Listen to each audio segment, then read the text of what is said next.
Bapak Ibu kaum muslimin kaum muslimat yang dimuliakan Allah, Imam Bukhari dalam Sahih beliau meriwayatkan sebuah hadis dari sahabat Abu Hurairah radhiyallahu anhu. Nabi SAW bersabda, "Sab'atun yuzilluhumullahu fi zillihi yauma la zilla illa zilluh." Ada nanti di akhirat 7 golongan yang akan mendapatkan naungan, yang akan mendapatkan pertolongan, yang akan mendapatkan perlindungan dari Allah dikala tidak ada lagi naungan, dikala tidak ada lagi pertolongan kecuali naungan yang berasal dari Allah. Yang pertama disebutkan oleh Nabi sallallahu alaihi wasallam, al-imamul adil, seorang pemimpin yang adil dan bijaksana. Yang kedua kata Nabi sallallahu alaihi wasallam, wasyabun nasha'a fi ibadati rabbih, seorang pemuda yang tumbuh dan berkembang dalam ketaatan kepada Tuhan. Yang ketiga kata Nabi sallallahu alaihi wasallam, rajulun qalbuhu mu'allakum bil masajid, seorang laki-laki yang hatinya terpaut dan terikat dengan masjid. Yang keempat, rajulani tahabba fillah ijtama'a alaihi wa tafarraqa alaihi, 2 orang laki-laki yang saling mencintai karena Allah, bertemu karena Allah, berpisah juga karena Allah. Berikutnya yang kelima kata Nabi sallallahu alaihi wasallam, rajulun da'athum ra'atun dzatu mansibin wa jamalin faqala inni akhafullah, seorang laki-laki yang diajak oleh seorang perempuan cantik lagi bangsawan untuk berzina. Laki-laki ini menjawab dan mengatakan kepada si perempuan, saya takut kepada Allah. Yang keenam kata Nabi sallallahu alaihi wasallam, rajulun tasaddaqa bi sadaqatin fa akhfaha hatta la ta'lam shimaluhu ma tunfiqu yaminu, seorang laki-laki yang bersedekah, yang berbagi, yang membantu orang-orang miskin, kemudian sedekahnya disembunyikan, bahkan tangan kirinya tidak tahu apa yang diberikan atau disedekahkan oleh tangan kanan. Yang ketujuh dan terakhir kata Nabi sallallahu alaihi wasallam, rajulun zakarallahu khalian fafadat ainahu, seorang laki-laki yang ketika berada sendiri, tidak dikala ramai, tidak disaksikan oleh orang lain, hanya sendiri, dia berusaha selalu untuk ingat Allah. Ketika dia sendiri mengingat Allah, karena rasa takutnya kepada kekuasaan Allah, air matanya pun menetes. Kaum muslimin jamaah salat zuhur yang dimuliakan Allah, pada kesempatan kali ini kita coba sedikit jelaskan tentang kelompok yang keenam. Rajulun tasaddaqa bi sadaqatin fa akhfaha, seorang laki-laki yang bersedekah, sedekahnya ini disembunyikan, hatta la ta'lam shimaluhu ma tunfiqu yaminu, sampai tangan kirinya tidak tahu apa yang disedekahkan oleh tangan kanannya. Dalam hadis ini Nabi SAW mengajak dan menganjurkan kepada kita untuk melakukan sedekah ataupun untuk melakukan kebaikan, ketaatan dan amal soleh secara sembunyi-sembunyi. Jangan sampai niat kita dalam beramal bersedekah justru pamer atau ingin disaksikan oleh orang lain. Ketika kita melihat hadis ataupun ayat Al-Quran, kita akan menemukan di sana begitu banyak keutamaan yang akan didapatkan oleh mereka yang bersedekah, beramal soleh, melakukan ketaatan secara sembunyi-sembunyi. Keutamaan pertama bisa kita lihat dari hadis yang tadi kita baca. Sab'atun yuzilluhumullahu fi zillihi yauma la zilla illa zilluh. 7 golongan yang nanti akan mendapatkan naungan, mendapatkan pertolongan, mendapatkan perlindungan ketika tidak ada lagi pertolongan dan perlindungan kecuali hanya dari Allah. Kita tahu bersama betapa dahsyat, betapa panasnya nanti hari kiamat kelak. Setiap orang mencari perlindungan, setiap orang mencari naungan. Namun di dunia ini Allah sudah memberikan jaminan. Ada orang-orang yang pasti mendapatkan perlindungan, ada orang-orang yang tidak akan kepanasan, ada orang-orang yang nanti keringat mereka tidak akan bercucuran.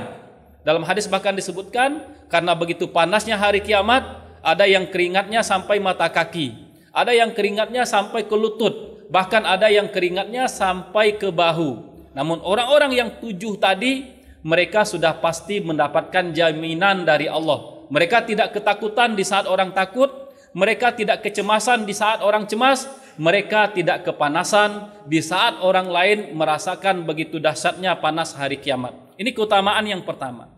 Keutamaan yang kedua dari sedekah secara sembunyi-sembunyi adalah sedekah sembunyi-sembunyi pahalanya lebih besar daripada pahala sedekah yang dilakukan secara terang-terangan. Kedua-duanya sama-sama dapat pahala. Terang-terangan dapat pahala. Sembunyi-sembunyi bersedekah pahalanya dapat dan lebih besar daripada sedekah yang dilakukan terang-terangan.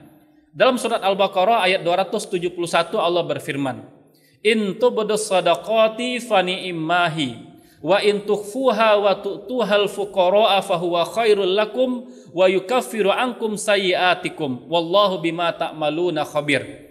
Jika kalian memberikan sedekah secara terang-terangan itu baik kata Allah. Namun jika kalian bersedekah dan memberikan kepada fakir miskin secara sembunyi-sembunyi itu lebih baik dan bisa menghapus kesalahan-kesalahan kalian. Di penghujung ayat kata Allah, wallahu bima ta'maluna khabir. Allah mengetahui apa yang kalian kerjakan. Kemudian dalam surat Al-Baqarah juga ayat 274 Allah berfirman, alladzina yunfikuna amwalahum bil-laili wan-nahar sirran wa alaniyah falahum ajruhum inda rabbihim wala khaufun alaihim wala hum yahzanun. Orang-orang yang mensedekahkan harta mereka baik di kala siang ataupun malam secara terang-terangan atau sembunyi-sembunyi ada pahala untuk mereka dan mereka di hari kiamat diselamatkan dari ketakutan dan kesedihan. Muncul pertanyaan, kenapa bisa pahala sedekah sembunyi-sembunyi lebih besar daripada sedekah yang dilakukan secara terang-terangan? Setidaknya ada 2 alasan. Alasan yang pertama, sedekah yang dilakukan secara sembunyi-sembunyi, orang yang bersedekah secara sembunyi-sembunyi, dia tidak lagi mencari pengakuan dari manusia atas amal yang dia lakukan. Orang yang bersedekah secara sembunyi-sembunyi tidak lagi butuh kepada sanjungan manusia, tidak lagi butuh kepada pujian dari manusia. Mereka sudah selesai dengan itu semua. Beribadah tidak sedikit pun mengharapkan sanjungan dari orang lain. Mereka semata-mata mengejar ridho dari Allah. Artinya apa? Ketika mereka bersedekah dan hanya Allah yang tahu dengan sedekah mereka, mereka merasa cukup. Karena dengan hanya Allah yang tahu sedekah, peluang sedekah selamat dari riya lebih besar.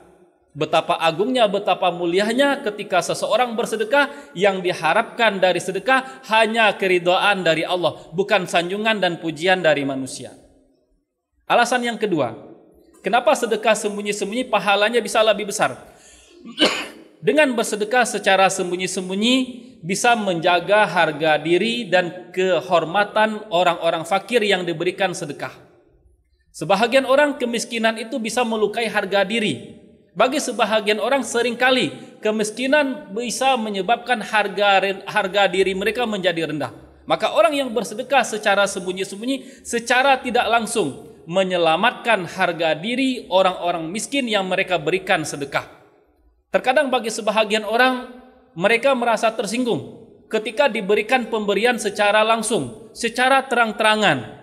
Bahkan bagi sebahagian orang lain kehormatan, menjaga kehormatan diri kadang jauh lebih penting dari menampakkan kebutuhan kepada orang lain.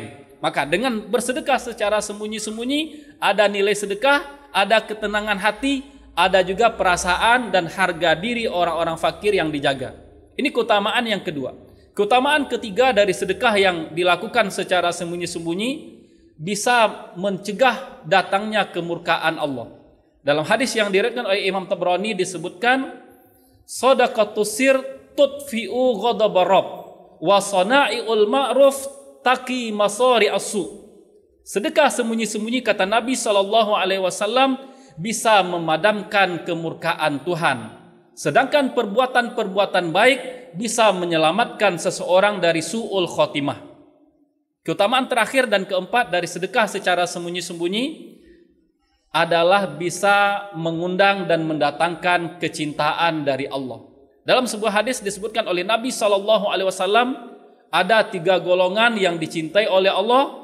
ada 3 golongan yang sangat dibenci oleh Allah. Golongan pertama yang dicintai oleh Allah adalah seorang laki-laki, dia meminta, datang kepada suatu kaum meminta sesuatu, tidak ada hubungan karib kerabat, namun kaum ini tidak mau memberikan pertolongan. Kemudian ada seorang laki-laki dari kaum tersebut secara sembunyi-sembunyi memberikan bantuan dan pertolongan kepada laki-laki yang minta tolong. Tidak ada yang mengetahui kecuali yang ditolong dan Allah. Ini golongan pertama. Golongan yang kedua yang dicintai oleh Allah adalah seorang yang ikut melakukan perjalanan dengan sekelompok orang. Ketika malam telah tiba, mereka lebih memilih tidur. Kemudian ada salah seorang di antara mereka ketika tengah malam dia bangun sholat tahajud dan membaca ayat-ayat Allah. Di saat orang lain kelelahan memilih tidur, dia bangkit untuk melaksanakan qiyamul lail. Golongan ketiga yang dicintai oleh Allah adalah seorang laki-laki yang ikut dengan sekelompok pasukan perang. Kemudian ketika berhadapan dengan musuh, teman-temannya pada kabur, yang dia tetap maju untuk mengejar kemenangan atau mengejar syahid. Adapun 3 golongan yang dibenci oleh Allah adalah seorang orang tua yang berzina, orang kaya yang sombong, kemudian orang miskin yang sombong, kemudian orang kaya yang berlaku sewenang-wenang. Kaum muslimin jamaah zuhur yang dimuliakan oleh Allah, salah satu dari generasi tabi'in yang bisa menjadi teladan kita dalam beribadah secara sembunyi-sembunyi adalah Ali Zainul Abidin bin Husain. Di antara kebiasaan beliau adalah memberikan sedekah makanan pada malam hari secara diam-diam ke rumah fakir miskin dan janda.